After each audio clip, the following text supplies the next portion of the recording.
Look, I can see you're worried about Josh, but you don't have to be. He's a really strong guy. I know. That's why I started wondering if maybe it was me. Why? What would it be? I thought maybe someone said something about me to him. No, I'm sure not. I mean, you know, he's been great since he met you. Everybody sees the difference. We all see it at home. Then, Vanessa, what's going on with them? Well, I don't know. I mean, I'm sure it's nothing you've done, though. Then what is it? I don't know. I mean, I'm just guessing, but probably... Well, you know that he spent a lot of time grieving for the life he lost, and then he meets you. And he adores you, and you're wonderful. You're exactly what he needs, and he's thrown. Why? I don't know. I'm not a poet. I'm not a philosopher, but I can tell you, he cares for you very deeply. He does? Yes, he does. And he's just gone off to try and work through this change in his life, that's all, and he's just gone home to do it. Cross Creek is home? Yeah. Pure Lewis, man, it is. They all go there. HB and Billy and Josh. And I know exactly what he's doing right now. What? Well, he's sitting in that big old wooden rocker. And he's got a little bit of bourbon by his side, and he's listening to country music, and he's dreaming. He's dreaming of the woman he loves. And I think that's you. Yeah! Oh! Everything okay in here? I was across the road. I thought I heard some hollering. That was me. I dropped a log on my foot. Oh, you're lucky you didn't break it. Oh, yeah, you just gotta be careful, boy, because we ain't exactly got a hospital around every corner here. Yeah, I know that, Otis. Well, if you're okay, then in one piece. No, Otis. Can you stick around for a minute, help me out with something? Sure thing. Doing what? Conjuring. Huh? Redecorating is what I really meant to say. I'm thinking about redecorating in here a little bit. What do you want to do that for? This furniture's been in the same place for years now. It's doing fine. The only time you moved it was when you and Reva got married and you wanted to make some room for dancing. Yeah, but you know something, Otis? That's the point. It's just, there's too many memories in this place. I'm thinking it needs a whole new look, huh? What do you think? Well, starting with that lamp. That is the ugliest lamp I've ever seen in my entire life. I'm thinking we should just pitch that thing right outside. What do you say, huh? Oh, I'm not so sure, Josh. I kind of like that thing. I remember the day Reva brought it home all excited about finding it. No. You know what? It's in the past. Throw it out! Joshua Lewis, don't you dare let him touch that. Ah! I knew that would bring you back. Ah, you want I should put it back? Oh, Joshua, come on, I love that lamp. I promise. I won't disappear on you again. Please.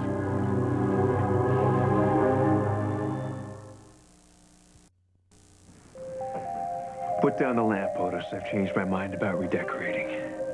You sure, Josh? Yeah, well, no, actually, I may change my mind at a later date. You never know. But for right now, the lamp stays. Okay.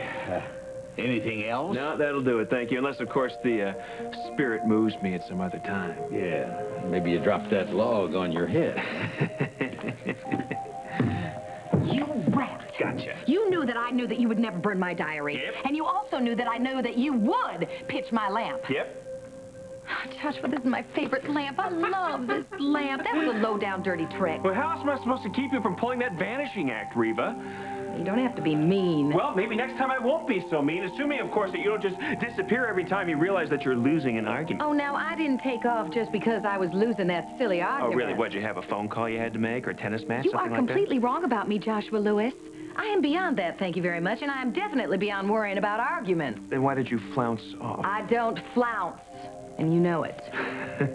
Just got bored, that's all. You know how I get when I get bored? Foot must be sore after dropping that log on it. Why don't you come over here and sit down? Come on, you know very well that I didn't drop a log on my foot. Be... I was just about to say be real. That's silly, isn't it? I mean, you're obviously not real. I am so. Come over here and sit down.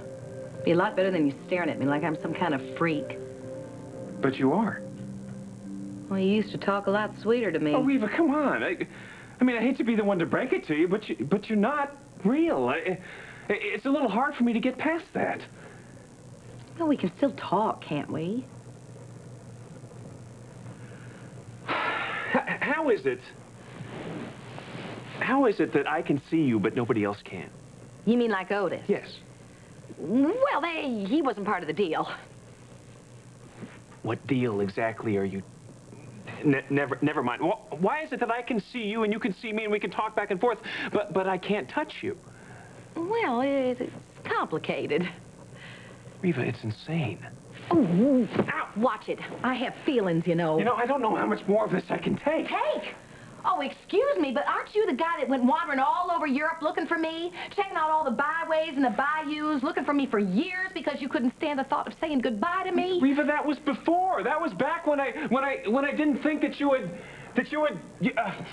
Gone on? Yes, well, gone what on. difference does it make whether I did or didn't? I'm here now. You should be happy about that, and you should just accept it and enjoy it. But Reva, it's not the way that I wanted it to be. It's not... This isn't what I had hoped for. Oh, what did you want? Piano music in the background? Maybe some waterfalls? Me slow-moing my way into your arms? Telling you that I've been in Kalamazoo all these years? Kalamazoo? Well, maybe Kathmandu. That'd be a lot more exotic. How about somewhere on the ocean? Well, you always were great in the water, that's for sure. Let's not talk about water. I'm sorry. My poor sweet Joshua. You just haven't had any excitement in your life at all since I left. No, not much. Well, so then maybe it's a good thing I showed up now, huh? Put some adventure into that dull gray life of yours. Thanks I mean, a you lot. always did need somebody to hike up your color quotient. I mean, look at the women you've dated since I've been gone. No chutzpah as far as I'm concerned. Chutzpah? Chutzpah. Ooh, I love that word. I just learned that word. I mean, look at Tangy Hill, for example. Wait a minute. How do you know about Tangy Hill? Now that was a trip to nowhere. I mean, that relationship had zero written all over it from the very beginning. I didn't even meet Tangy Hill until after you were gone. How could you possibly know about her? Oh, Joshua, you are so naive. I was the one that broke you two up. Listen. Yes. This is insane. Tangy and I broke up because you were all wrong for each other. She knew it, you knew it, and I knew it.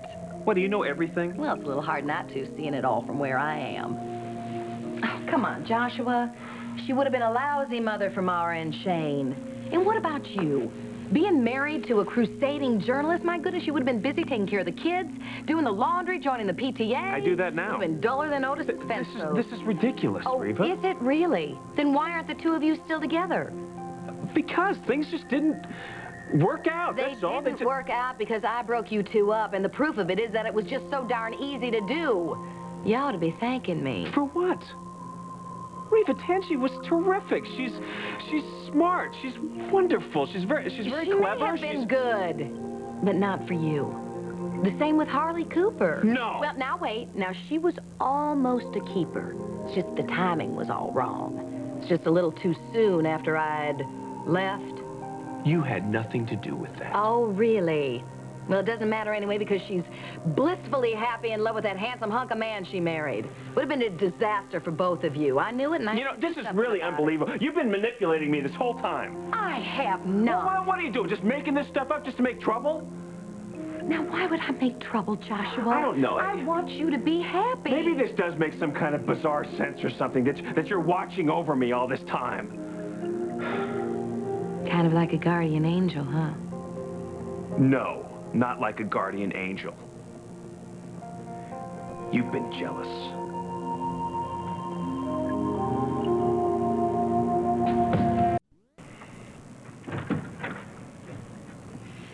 You're so jealous you can't even keep your promises, huh? Disappearing after you just swore to me that you wouldn't. Ha! So I fibbed. About which? About which what? Did you fib about disappearing or about being jealous? Both. Are you satisfied? Does that make you feel better? Somewhat, yes. You're so cruel. Me.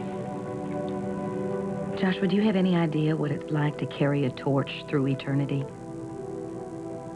I've never been able to let you go. Just like you've never been able to let go of me. And I do get jealous. Every time I see you take another woman in your arms. But there is some consolation. Oh, really? What's the consolation?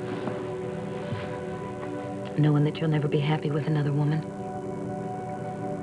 And that makes you feel good. Some. It's pretty hard to be a non-corporeal presence. I'm sorry. Thanks. Reva, I'm still a corporeal presence. And I'm thinking I still have a shot at being happy. It's taken me a long time to think it's even possible for me to go on with my life and have a real life without you. And now you do.